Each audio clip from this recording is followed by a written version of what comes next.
एक युवा राजकुमार महात्मा बुद्ध के पास उनसे शिक्षा लेकर उनका शिष्य बनने आया।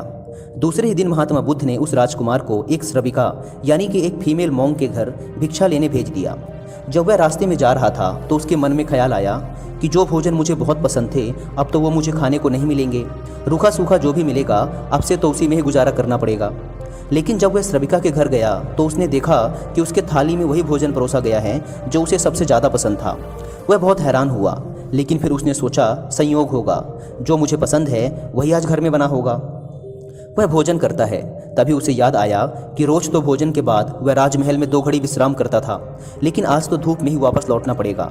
लेकिन तभी उस श्रविका ने कहा, भिक्षु बड़ी कृपा होगी अगर आप भोजन के बाद 2 घड़ी विश्राम कर लें। राजकुमार बहुत हैरान हुआ कि जब वह विश्राम के बारे में सोच ही रहा था तभी श्रविका ने भी उसे विश्राम के लिए कैसे कह दिया। फिर उसने इस बात को यह सोचते हुए टाल दिया कि संयोग ही होगा। जिस समय मेरे दिमाग में विश्राम की बात आई उसी समय उसके दिमाग में भी सहज ही यह बात आ गई होगी कि भिक्षुक है, बहुत दूर से धूप में चलकर आया है, भोजन के बाद थोड़ा विश्राम कर लेगा तो अच्छा होगा। उस भिक्षुणी ने चटाई बिछाई और वह उसमें लेट गया। लेटते ही उसे ख्याल आया कि राजमहल छोड़ने के बाद अब ना तो अपने सर पे किसी का हाथ है, ना ही अपनी छत और ना ही अपना कोई बिछौना। अब तो आसमान ही छत है और ज़मीन ही बिछौना। राजकुमार यह सोच ही रहा था कि वो श्रविका जो कि चटाई बिछाकर वापस जा रही थी रुककर बोली, भंते ऐसा क्यों सोचते हैं आप? महात्मा बुद्ध से बड़ा कोई साया नहीं, ज़मीन से बड़ा कोई बिस्तर व आकाश से बड़ा कोई छत नहीं। कृपया आप ऐसी बात ना सोचें। यह सुनते ही राजकुमार एकदम से उठकर बैठ गया। अब उसके लिए ये बात एक संयोग मात्र मानना असंभव था। उसने उस बौद्ध भिक्षुणी से कहा, मैं बड़ा हैरान हूँ, क्या मेरे विचार तुम तक पहुँच जाते हैं? क्या मेरा अंतःकरण तुम पढ़ लेती हो? उस श्रविका ने कहा, जी हाँ। राजकुमार ने बड़े आश्चर्य से पूछा, लेकिन कैसे? तब श्रविका ने कहा, पहले तो मैंने स्वयं के विचारों का निरीक्षण शुरू किया था, खुद के दिमाग में आने वाले विचारों पर ध्यान देना शुरू किया था। अब तो हालात उल्टे हो चुके हैं। स्वयं के विचार तो निरीक्षण करते करते क्षीण हो गए हैं, गायब हो गए हैं, विलीन हो चुके हैं। पूरा मन निर्विचार हो गया है। अब मेरे मन में खुद का कोई विचार नहीं आता। लेकिन अब तो जो कोई भी मेरे आसपास होता है उसके विचार भी मेरे निरीक्षण में आ जाते हैं। मैं उसके विचार भी पढ़ लेती हूँ। वह भिक्षु एकदम से घबराकर खड़ा हो गया और उसने कहा, मुझे आज्ञा दे, मैं जाऊँ। उसके हाथ पैर काँप रहे थे। उस श्रविका ने कहा, इतने घबराए हुए क्यों हो? इसमें घबराने वाली क्या बात है? लेकिन भिक्षु फिर रुका नहीं, वह वापस लौटा। उसने बुद्ध से कहा, क्षमा करें, उस द्वार पर दोबारा भिक्षा मांगने ना जा पाऊंगा। बुद्ध ने कहा, क्यों? तुमसे कोई गलती हुई? वहाँ कोई भूल हुई तुमसे? उस भिक्षु ने कहा, ना तो भूल हुई ना कोई गलती, बहुत आदर सम्मान और जो भोजन सबसे ज़्यादा प्रिय था वह मिला। लेकिन वह जवान श्रविका दूसरे के मन के विचारों को पढ़ लेती है। यह तो बड़ी खतरनाक बात है, क्योंकि उस सुंदर जवान श्रविका को देखकर मेरे मन में तो काम वासना भी उठी थी, विकार भी उठा था, उसके लिए कुछ गलत विचार भी उठे थे। वो सब भी पढ़ लिया होगा उसने। अब मैं वहाँ कैसे जाऊँ? कैसे उसके सामने खड़ा हो पाऊँगा? उससे आंखें कैसे मिला पाऊँगा? मैं उसके पास दोबारा नहीं जा सकूँगा। बुद्धा, मुझे क्षमा करें। बुद्ध ने कहा, वहीं जाना पड़ेगा। अगर ऐसी क्षमा मांगनी थी तो भिक्षुक बनने की कोई ज़रूरत नहीं थी। तुम्हें जानबूझकर वहाँ भेजा था और अब तक जब तक मैं मना ना करूँ तुम्हें रोज़ वहीं जाना पड़ेगा। महीने, 2 महीने, वर्ष, 2 वर्ष, निरंतर। अब यही तुम्हारी साधना है। लेकिन होशपूर्वक जाना, भीतर से जागे हुए जाना और देखते हुए जाना कि तुम्हारे अंदर कौन से विचार उठ रहे हैं, कौन सी वासनाएं उठती हैं। और कुछ भी मत करना, उन विचारों और बुरी वासनाओं से लड़ना मत, उन्हें ज़बरदस्ती दबाने की कोशिश मत करना। दिमाग में जो भी विचार आ रहे हैं उन्हें आने देना। तुम्हारा काम है उन विचारों का निरीक्षण करना, उन्हें ध्यान से देखना। इसलिए तुम जागे हुए जाना, देखते हुए जाना कि भीतर क्या उठता है क्या नहीं उठता। वह भिक्षु दूसरे दिन भी वहीं गया।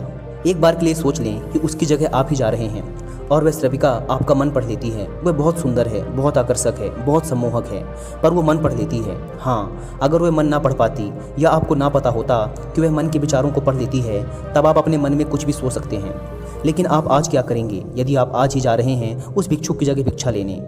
वह भिक्षुक रास्ते पे चल रहा है, बहुत खतरे में है, अपने मन को देख रहा है, जागा हुआ है। आज पहली बार जिंदगी में वह जागा हुआ चल रहा है। जैसे जैसे उस श्रविका का घर करीब आने लगा उसका होश बढ़ने लगा। भीतर जैसे एक दिया जलने लगा हो और चीज़ें साफ दिखाई पड़ने लगी और विचार घूमते हुए मालूम होने लगे। जैसे ही उसने घर की सीढ़ियों पर कदम रखा एक सन्नाटा सा छा गया उसके अंदर। होश परिपूर्ण जम गया। अपना पैर भी उठाता है तो उसे मालूम पड़ रहा है, एक श्वास भी आती जाती है तो वो भी उसे मालूम पड़ रही है। मन के अंदर जरा सा भी विचार का कोई कंपन आता या वासना की लहर उठती तो वो भी उसे दिखाई पड़ रही है। वह जैसे ही श्रविका के घर के अंदर गया मन में और भी गहरा शांत हो गया। वह बिल्कुल जागा हुआ है। जैसे किसी घर में दिया जल रहा हो और एक एक चीज़ कोना कोना प्रकाशित हो रहा हो। वह भोजन को बैठा, उसने भोजन किया, वह उठा, वह वापस लौटा। वह उस दिन नाचता हुआ वापस लौटा और आकर बुद्ध के चरणों में गिर पड़ा और उसने कहा, बुद्धा, आज अद्भुत बात हुई। जैसे जैसे मैं उसके निकट पहुंचा, वैसे वैसे मैं जागा हुआ हो गया। मैंने पाया कि विचार तो गायब ही हो गए, कामनाएं व वासनाएं तो खत्म ही हो गईं। और मैं जब उसके घर में गया तो मेरे भीतर पूर्ण सन्नाटा था। वहाँ कोई विचार नहीं था, कोई वासना नहीं थी, वहाँ कुछ भी नहीं था। मन बिल्कुल शांत और निर्मल दर्पण की भांति था। बुद्धा ने कहा, इसी बात के लिए वहाँ भेजा था। कल से वहाँ जाने की कोई ज़रूरत नहीं है। अब जीवन में इसी भांति जियो जैसे तुम्हारे विचार सभी लोग पढ़ रहे हों। अब जीवन में इसी भांति चलो जैसे जो भी तुम्हारे सामने हैं वह तुम्हें जानता है, तुम्हारे अंदर देख रहा है, तुम्हारे विचारों को पढ़ रहा है। इसी भांति चलो और अंदर जागे रहो। जैसे जैसे जागरण बढ़ेगा वैसे वैसे विचार वासनाएं खत्म होती चली जाएंगी। जिस दिन जागरण पूर्ण होगा उस दिन तुम्हें जीवन में कोई कालिका, कोई विचार शेष नहीं रह जाएगा। उस दिन एक आत्मक्रांति हो जाती है। इस स्थिति के जागने को, इस चैतन्य के जागने को मैं कहता हूँ विवेक का जागरण। दोस्तों, इस कहानी से हमने सीखा कि यदि हम अपने दिमाग में एक बात को बैठा लें कि सामने वाले के बारे में हम जो भी सोचते हैं वो उसे पढ़ रहा है, उसे भी पता चल रहा है, तो हमारा दिमाग अपने आप किसी के भी बारे में बुरा सोचना कम कर देगा या बंद कर देगा। सोचिए, अगर आपको पता हो कि यदि आप किसी लड़की के बारे में गलत सोच रहे हैं और ये बात उस लड़की को पता चल जाएगी, तो क्या आपका मन ऐसी बातें सोचेगा? नहीं। दोस्तों, यदि हम इस प्रोसेस को कई दिनों तक करते रहे तो हम पाएंगे कि हमारा दिमाग विचार शून्य हो गया है। ये केवल वर्तमान में जी रहा है, वर्तमान की चीज़ों को देख रहा है, उसी का साक्षी है। हमारा दिमाग किसी भी चीज़ के बारे में अच्छी या बुरी राय बनाना छोड़ देगा। ये बस उस चीज़ को देखेगा, वो जैसी है उसे वैसा ही देखेगा। दोस्तों, अगर हम ये कर पाए तो एक बहुत ही शांति से भरी व होशपूर्ण जीवन जीने में सफल हो पाएंगे।